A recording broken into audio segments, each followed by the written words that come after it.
तो हेलो दोस्तों, स्वागत करते हैं आपको और एक वीडियो में। तो जी हाँ दोस्तों, इस वीडियो में हम बात करने वाले हैं कि प्रमुख अनुच्छेद जो संविधान का आपका 100 क्वेश्चन का डिस्कस करेंगे। जी हाँ दोस्तों, ये पार्ट बाय पार्ट आपका वीडियो आ जाएगा, 2 पार्ट में कवर करेंगे और इसमें हम देखेंगे कि आपका जो मोस्ट आपका अनुच्छेद जो क्वेश्चन आता है और एसएससी जीडी या फिर दिल्ली पुलिस या फिर एसएससी एमटीएस कोई भी एग्ज़ाम में आप अगर बैठ जाएंगे तो इससे बाहर आपका कोई भी अनुच्छेद से क्वेश्चन नहीं आएगा। अगर आप ये पूरा कर लेते हैं तो जी हाँ दोस्तों, आपको यहाँ से एक भी क्वेश्चन बाहर नहीं दिखेगा। तो चलिए ज़्यादा देरी ना करते हुए फटाफट से स्टार्ट करते हैं। तो जी हाँ दोस्तों, स्वागत करते हैं आपको रवि स्टडी। देखिए सबसे पहला क्वेश्चन क्या है, आप लोग देख लीजिए। पहला क्वेश्चन जो है आपका अनुच्छेद 1। अनुच्छेद 1 में क्या है, तो अनुच्छेद 1 जो है आपका भारत क्या है, भारत राज्यों का एक संघ है। क्या है, राज्यों का संघ है, यही चर्चा है। ठीक है, अनुच्छेद 1 में यही चर्चा है कि भारत जो है राज्यों का एक संघ है। संघ मतलब क्या होता है, संघ मतलब एक क्या होता है, यूनियन यानी यूनियन है। यूनियन और फेडरेशन में अंतर है। फेडरेशन का राज्य टूट सकता है लेकिन यूनियन का राज्य नहीं टूट सकता। तो भारत जो है ये राज्यों का एक संघ है। आपको ऑप्शन में रहेगा कि अनुच्छेद 1 क्या है, तो अनुच्छेद 1 में क्या बोला गया है, तो भारत राज्यों का एक संघ है। चलिए नेक्स्ट क्वेश्चन देख लेते हैं। चलिए नेक्स्ट क्वेश्चन जो है आपका इसमें बोला गया है अनुच्छेद 5। अनुच्छेद 5 में क्या है, तो जी हाँ दोस्तों, अनुच्छेद 5 में नागरिकता का चर्चा है। नागरिकता हम लोग का जो है जब संविधान बना था, जब संविधान भारत में लागू हो गया तो उन सभी लोगों को नागरिकता दिया गया जो उस समय भारत में था। तो यही है कि अनुच्छेद 5 में यही बोला गया कि जब संविधान लागू हुआ तब जो भारत में था सभी को क्या कर दिया गया, नागरिकता दे दिया गया। अब देख लीजिए, कुछ फैक्ट जान कर रखिए कि भारत का जो नागरिकता है ये एकल नागरिकता है। एकल नागरिकता उसे कहते हैं जो अगर भारत का नागरिकता लिए हैं और आप अगर पाकिस्तान का नागरिकता ले लिए तो जी हाँ दोस्तों, भारत का नागरिक क्या करेगा, समाप्त कर देगा। इसकी रक्षा कौन करता है, संसद करता है। चलिए नेक्स्ट क्वेश्चन देख लेते हैं।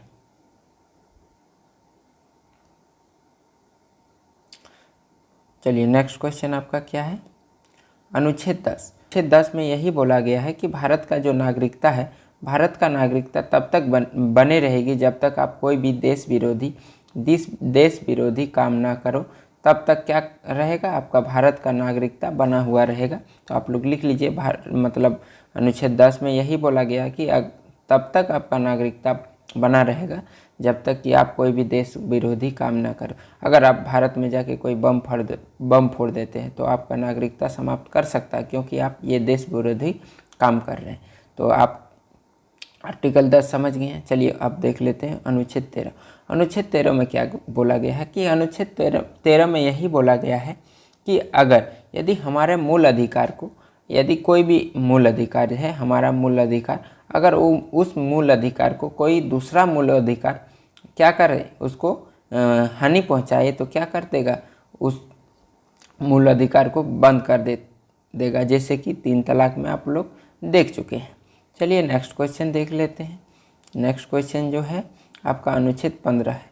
अनुच्छेद 15 में यही बोला गया है कि अगर जाति धर्म लिंग स्थान के, मतलब जाति धर्म लिंग जन्म स्थान पर कोई भी भेदभाव नहीं किया जाएगा। तो यही आपका पूछेगा कि अनुच्छेद 15 में क्या बोला गया है, तो जाति धर्म लिंग स्थान पर कोई भी भेदभाव नहीं होगा, याद कर लीजिएगा। उसके बाद नेक्स्ट क्वेश्चन देख लेते हैं। नेक्स्ट क्वेश्चन क्या है, देखिए ये जो क्वेश्चन है ये भर के एग्जाम में पूछता है, इसलिए हम शामिल किए हैं। आप इसको नहीं भूलिएगा। ये है क्या, अनटचेबिलिटी यानी छुआछूत का अंत। आपको डायरेक्ट क्वेश्चन बोलेगा कि छुआछूत का अंत कौन सा आर्टिकल में बोला गया है, तो आर्टिकल 17 यानी अनुच्छेद 17 में बोला गया है छुआछूत का अंत, जिसको हम लोग अस्पृश्यता बोलते हैं। क्या बोलते हैं, अस्पृश्यता का अंत किस में बोला गया है, आपको अनुच्छेद 17 में बोला गया है, याद रखिएगा। नेक्स्ट क्वेश्चन देख लेते हैं। अनुच्छेद 18 में क्या बोला है, उपाधियों का अंत, याद रखिएगा। उपाधियों का अंत किस में बोला गया है, उपाधियों का अंत किस में है, अनुच्छेद 18 में। याद रखिएगा, उपाधियों का अंत जो है आपका अनुच्छेद 18 में। चलिए नेक्स्ट क्वेश्चन देख लेते हैं। नेक्स्ट जो है ये आर्टिकल 19 है। देखिए अनुच्छेद 19 में आपको बोला गया है कि स्वतंत्रता का अधिकार जो है 19 से 22 तक आता है, जिसमें आपका इसमें 7 प्रकार का स्वतंत्रता मिलता है। घूमने फिरने का अधिकार, बोलने का अधिकार, वाक एवं अभिव्यक्ति का अधिकार सब मिलता है। इसी में एक क्या था, आपका संपत्ति का अधिकार था, वो अभी समाप्त कर दिया गया है। तो ये जो है याद रखिएगा। चलिए देखिए अनुच्छेद 21, 6 से 14 सालों के बच्चों को 6 से 14 वर्ष के बच्चों को निःशुल्क शिक्षा, क्या निःशुल्क शिक्षा, याद रखिएगा। चलिए नेक्स्ट क्वेश्चन देख लेते हैं। नेक्स्ट क्वेश्चन में क्या बोला है, अनुच्छेद 23। अनुच्छेद जो 23 है ये बहुत ही मतलब अभी का एग्जाम में बहुत ही ये हो जाता है, क्योंकि इससे बार बार क्वेश्चन अभी बन रहा है और काफ़ी क्वेश्चन बना है। अनुच्छेद 23 क्या बोल रहा, तो जी हाँ दोस्तों मैं बता दूं, अनुच्छेद 23 में यही बोला गया है कि बेगारी प्रथा यानी आप बिना वेतन दे के कोई भी किसी से काम नहीं करा सकते हैं। ये अनुच्छेद 23 का तहत उल्लंघन है। जैसे कि हम आपको बोलें कि ज़बरदस्ती चलो मेरा घर में काम कर दो, हम आपको पैसे नहीं देंगे और मार पीट के या फिर कुछ भी प्रकार से हम आपको काम करा लिए और आपको कोई भी रुपया नहीं दिए, तो वो हो गया बेगारी प्रथा, तो उसको नहीं करा सकता। हाँ, अगर सरकार चाहे तो सरकार करा सकता है, सरकार चाहे तो बेगारी करा सकता है, लेकिन आम आदमी कोई नहीं करा सकता। सरकार कब कराएगा, जब उसके आपातकाल लगेगा या फिर कुछ भी लगेगा, तो आपको क्या करेगा, अनुच्छेद 23 का उल्लंघन हो सकता है आपका, लेकिन हाँ कोई भी मनुष्य आपका अनुच्छेद 23 नहीं छीन सकता। चलिए नेक्स्ट क्वेश्चन देख लेते हैं। अनुच्छेद 25 रैपिड फायर को मतलब एकदम पूरा फटाफट याद करेंगे। अनुच्छेद 25 में क्या गया है, अंतःकरण की चर्चा। अंतःकरण यानी आप अपना धर्म को माने ना माने, आप अपना प्रचार प्रसार अपना धर्म को करिए, आप कुछ भी कर सकते हैं, तो इसी के लिए बोला गया अंतःकरण की चर्चा। आपको क्वेश्चन बोलेगा कि अंतःकरण की चर्चा भारत के संविधान के किस अनुच्छेद में है, तो आप लोग टिक लगाइए अनुच्छेद 25 को। चलिए नेक्स्ट क्वेश्चन देख लेते हैं। देखिए अनुच्छेद 32 क्या है, इसमें बोला गया है संविधान उपचारों का अधिकार। संविधान उपचारों का अधिकार। इसमें आपको क्या है कि ये जो है अनुच्छेद 32, इसमें आपको 5 प्रकार का रिट जारी करता है। यदि यदि कोई भी जो मूल अधिकार है वो आपका खनन हुआ है, यानी मूल अधिकार का हनन होने से आप डायरेक्टली सुप्रीम कोर्ट जाएंगे अनुच्छेद 32 के प्रयोग करके, और अनुच्छेद 32 का प्रयोग करके ही सुप्रीम कोर्ट 5 प्रकार का आपका रिट जारी करता है, तो आपको पता ही होगा। और जी हाँ दोस्तों, इसी अनुच्छेद को भीमराव अंबेडकर ने संविधान का आत्मा बोला है। क्या बोला है, संविधान का आत्मा। किसने बोला है, भीमराव अंबेडकर ने, जिसने संविधान को बनाया। तो अनुच्छेद 32 को आपको क्वेश्चन डायरेक्टली बोलेगा कि भीमराव अंबेडकर ने कौन सा अनुच्छेद को संविधान का आत्मा कहा है, तो अनुच्छेद 32 को। अनुच्छेद 32 में कि बोलेगा सुप्रीम कोर्ट 5 प्रकार का रिट जारी करता है, कौन सा अनुच्छेद प्रयोग करके, तो आपका अनुच्छेद 32 का प्रयोग करके। चलिए नेक्स्ट क्वेश्चन है, आप लोग थोड़ा पॉइंट सब याद रखिएगा। चलिए नेक्स्ट क्वेश्चन जो है आपका 40, अनुच्छेद 40 में क्या है, ग्राम पंचायतों का चर्चा है। किसका, ग्राम पंचायतों का चर्चा। जहाँ दोस्तों याद रखिएगा, ग्राम पंचायत का चर्चा जो है आपका अनुच्छेद 40 में है। ठीक है, नेक्स्ट क्वेश्चन देख लेते हैं। चलिए आर्टिकल जो है 44 है। जी हाँ दोस्तों, आर्टिकल 44 जो है आपको बता देते हैं। इसमें क्या है, देखिए ये अभी मेरा पेन चल नहीं रहा है यार।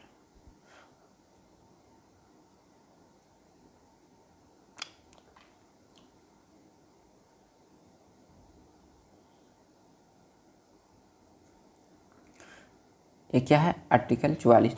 आर्टिकल 44 में क्या है, समान सिविल संहिता। समान सिविल संहिता यानी सभी के लिए बराबर कानून। लेकिन ये जो है अभी भारत का एक राज्य में आपका लागू है, ये गोवा। तो आपको क्वेश्चन बोलेगा कि समान सिविल संहिता जो है भारत के कौन सा राज्य में यानी लागू हुआ, तो वह है गोवा। अब समान सिविल संहिता का चर्चा भारत के कौन सा अनुच्छेद में किया गया है, तो अनुच्छेद 44। अनुच्छेद 44 में किसकी चर्चा है, तो समान सिविल संहिता की चर्चा है। चलिए नेक्स्ट क्वेश्चन देख लेते हैं। देखिए यह है अनुच्छेद 50। इसमें आपका क्या होता है कि कार्यपालिका जो है और न्यायपालिका है, इसका जो शक्ति का बंटवारा है, इसी को अनुच्छेद 50 में बोला गया है। क्या है, कार्यपालिका और न्यायपालिका जो शक्ति का बंटवारा है, इसी को बोला गया है। तो आप लोग याद रखिएगा, 50-50 याद रखिएगा, यानी दोनों को बांट दिया है, कार्यपालिका शक्ति और न्यायपालिका शक्ति अलग अलग पृथककरण जो है अनुच्छेद 50 में बोला गया।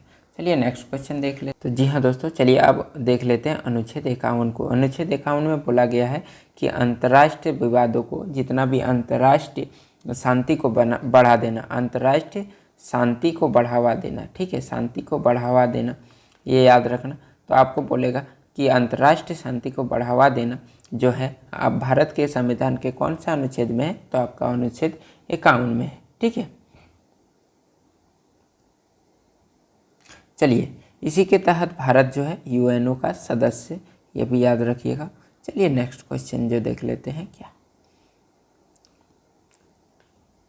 जी हाँ दोस्तों, अनुच्छेद 51। अनुच्छेद 51 जो है मौलिक कर्तव्य है। क्या है, मौलिक कर्तव्य है, आप याद रखिएगा। अभी वर्तमान में 11 प्रकार का मौलिक कर्तव्य है, जो लास्ट में जुड़ा है आपका 11वां जो था वही आपका 86वां संविधान संशोधन 2002 में जुड़ा है। और इसी के तहत आपको क्या हो जाता, आपका यह कर्तव्य होगा कि जो 6 से यानी ये कर्तव्य होगा कि 6 से 14 वर्ष के बच्चों को शिक्षा देना, ठीक है। तो याद रखिएगा अनुच्छेद 51 में आपका जो है ये भी 86वां संविधान संशोधन ये भी आ जाता है, लेकिन इसमें 11 मौलिक कर्तव्य भी हो जाता है। चलिए नेक्स्ट क्वेश्चन जो है ये देखिए, 52 जो है राष्ट्रपति का पद का चर्चा है। राष्ट्रपति का पद, ठीक है, याद रखिएगा राष्ट्रपति का पद जो होगा वो उसकी चर्चा जो है 52। उसके बाद आपका हो जाता है नेक्स्ट क्वेश्चन जो है 53 में बोला गया है कि राष्ट्रपति जो होगा ये कार्यपालिका का क्या होगा, कार्यपालिका का राष्ट्रपति जो होगा ये कार्यपालिका का औपचारिक प्रधान होगा। क्या होगा, औपचारिक प्रधान होगा। ये किस में बोला है, अनुच्छेद 53 में बोला है। अब अनुच्छेद 54 में क्या बोला है देख लेते हैं। अनुच्छेद 54 ये जो है सभी आर्टिकल जो है आपका महत्वपूर्ण होने वाला है, इससे ज़्यादा आपका क्वेश्चन में नहीं पूछेगा, तो आप लोग याद रखिएगा।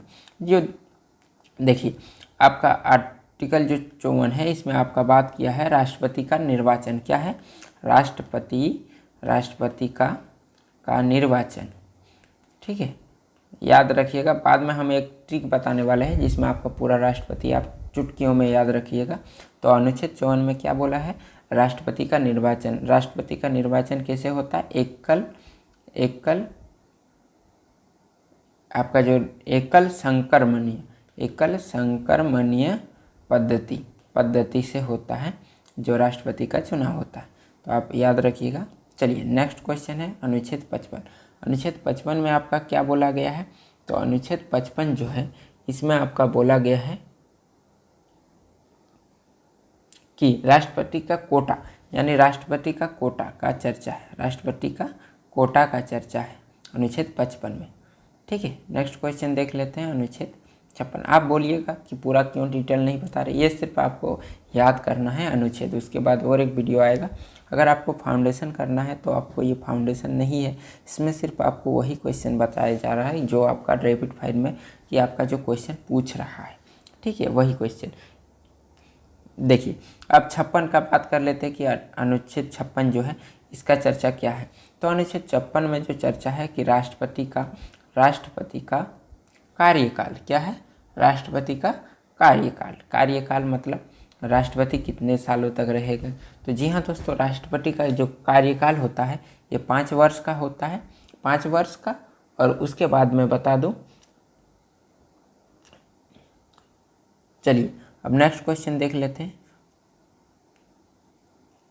57। अनुच्छेद जो 57 है इसमें क्या बोला गया है, तो देखिए राष्ट्रपति का दोबारा निर्वाचन क्या है, राष्ट्रपति का दोबारा निर्वाचन। देखिए एक राष्ट्रपति 2 बार राष्ट्रपति बन सकता है, ठीक है। एक अगर जैसे कि हम आपको बता देते हैं डॉक्टर राजेंद्र प्रसाद जो था ये 2 बार आपका राष्ट्रपति बना था लगातार।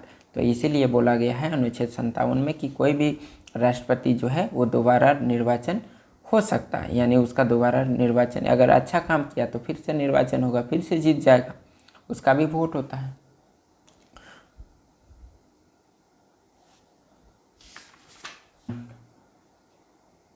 जी हाँ दोस्तों, अब 58 में देख लेते हैं कि अनुच्छेद 58 में क्या बोला गया है। तो अनुच्छेद 58 में आपका जो बोला गया है वो बोला गया है कि राष्ट्रपति का योग्यता, क्या बोला है, राष्ट्रपति का योग्यता क्या होना चाहिए, ठीक है। तो राष्ट्रपति का योग्यता जो होना चाहिए ये एक भारत का नागरिक हो, उसके बाद आपका हो जाता है 35 वर्ष आयु हो, कितना, 35 वर्ष आयु हो, उसका 35 वर्ष से कम होने से नहीं होता है, 35 वर्ष आयु हो, ठीक है। और 50 प्रस्तावक और 50 जो है अनुमोदक हो।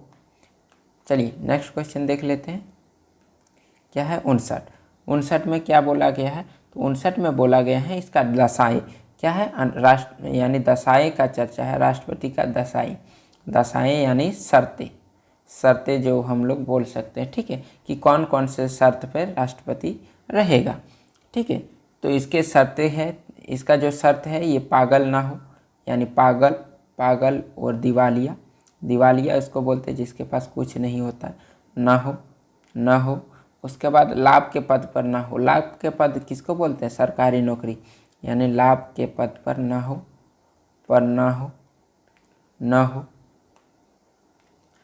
और संसद से संबंध रखता, संसद या विधानमंडल जो होता है उससे संबंध रखता, और संसद और विधानमंडल का सदस्य जो है ना हो, ठीक है। तो क्या करता है, कोई भी राष्ट्रपति जो होता है उसका निर्वाचन के होने के टाइम अगर वो संसद और मतलब संसद के या फिर विधानमंडल का कोई भी पद पर होगा या सरकारी नौकरी करेगा, तो अगर उसका पद में चुनाव हो गया तो उसको इसको त्यागना पड़ेगा, तभी वो क्या बन सकता है, राष्ट्रपति, नहीं तो नहीं बन सकता। अब नेक्स्ट क्वेश्चन देख लेते हैं अनुच्छेद 60 में क्या बोला है, जो है ये जो है आपका राष्ट्रपति का शपथ, राष्ट्रपति का शपथ आपको पता होगा। देखिए राष्ट्रपति का शपथ कौन दिलाता है, जो सुप्रीम कोर्ट का होता है, सुप्रीम कोर्ट का जो है मुख्य न्यायाधीश होता है, मुख्य न्यायाधीश वही आपका इसका शपथ दिला देता है, किसका, राष्ट्रपति का। लेकिन अगर ये मुख्य न्यायाधीश ही नहीं रहे और उसी टाइम आपका क्या होना चाहिए, उसका शपथ दिलाना होगा, तो जो बाकी जो जज होता है वही मिलके क्या करता है, शपथ दिला देता है, जो सबसे सीनियर होता है वही। चलिए अब देख लेते हैं आगे क्वेश्चन। अनुच्छेद 61 में क्या बोला गया, तो अनुच्छेद 61 में है महाभियोग का चर्चा। महाभियोग देखिए अभी तक भारत में कोई भी राष्ट्रपति पर महाभियोग नहीं लगा है। महाभियोग एक ऐसा पद्धति है जिसमें क्या करता है, राष्ट्रपति को भगा देता है, ठीक है, यानी उसको उस पद से हटा दिया जाता है। और महाभियोग जो है ये कहीं से भी चालू हो सकता है, राष्ट्रपति या फिर लोकसभा से भी हो सकता है और राज्यसभा भी से भी हो सकता है। चलिए नेक्स्ट क्वेश्चन देख ले। उपराष्ट्रपति का देखिए, उपराष्ट्रपति जो होता है ये क्या होता है, इसका भी जो क्या बोलता है कार्यकाल 5 वर्ष का होता है। और इसको जो क्या बोलता है उपराष्ट्रपति जो होता है ये राष्ट्रपति का प्रसाद पर्यंत होता है, इसीलिए जो है उपराष्ट्रपति अगर निर्वाचित नहीं भी हुआ तो जब तक चाहे वो रह सकता है, जब तक कि नया उपराष्ट्रपति नहीं बने। और हाँ, अगर मैं बात कर लूँ अगर मैं बात कर लूँ कि उपराष्ट्रपति का, तो उपराष्ट्रपति को इसको भी भगाया जा सकता है, यानी इसको भी महाभियोग लगाया जा सकता है। लेकिन उपराष्ट्रपति का महाभियोग जो लगेगा वो राज्यसभा से स्टार्ट होगा। राज्यसभा से इसीलिए स्टार्ट होगा क्योंकि जो है उपराष्ट्रपति जो होता है ये राज्यसभा का सभापति होता है, और इसका जो वेतन भी मिलता है ये राष्ट्रसभा की सभापति होने का ही मिलता है। उपराष्ट्रपति का कोई भी वेतन इसको नहीं मिलता है। चलिए देख लेते हैं अनुच्छेद 71। अनुच्छेद 71 में किसकी चर्चा है? तो जी हाँ दोस्तों, अनुच्छेद 71 में इसका चर्चा है कि राष्ट्रपति और राष्ट्रपति या फिर उपराष्ट्रपति का जो विवाद हो जाएगा उसको विवादों को सुप्रीम कोर्ट कौन सुलझाएगा? Supreme court सुलझाएगा। ठीक है, चुनाव में जो विवाद होगा उसी को क्या करेगा? अनुच्छेद 71 के तहत सुप्रीम कोर्ट सुलझाएगा। नेक्स्ट क्वेश्चन जो है देख लेते हैं अनुच्छेद 72। अनुच्छेद 72 में क्या किया है? ये जो है राष्ट्रपति का क्षमादान शक्ति, याद रखना, ये भी पूछा जाता है। क्षमादान शक्ति याद रखता। देखिए ये याद रखिएगा, 7 है और 2, 7-2। अगर आपका कुछ हो गया तो आप बोलिएगा राष्ट्रपति को कि आपका फांसी लगने वाला है, तो आप राष्ट्रपति को बोलिएगा राष्ट्रपति साहब 7-2 यानी मेरा साथ दो, हमको क्या करो? क्षमादान शक्ति का प्रयोग करके हमको क्षमा कीजिए। तो इसीलिए हम लोग याद करेंगे कि 7-2 यानी 72 जो होता है ये राष्ट्रपति का क्षमादान शक्ति होता है। राष्ट्रपति कोई भी क्षमा कर सकता है, जैसे फांसी का हो कुछ भी, लेकिन क्या बोलता है राज्यपाल फांसी का सज़ा नहीं माफ़ कर सकता, याद रखिएगा। 76 में क्या है? तो 76 में जो है अटॉर्नी जनरल यानी महान्यायवादी की चर्चा है। किसका? महान्यायवादी का चर्चा है। किसमें? अनुच्छेद 76 में।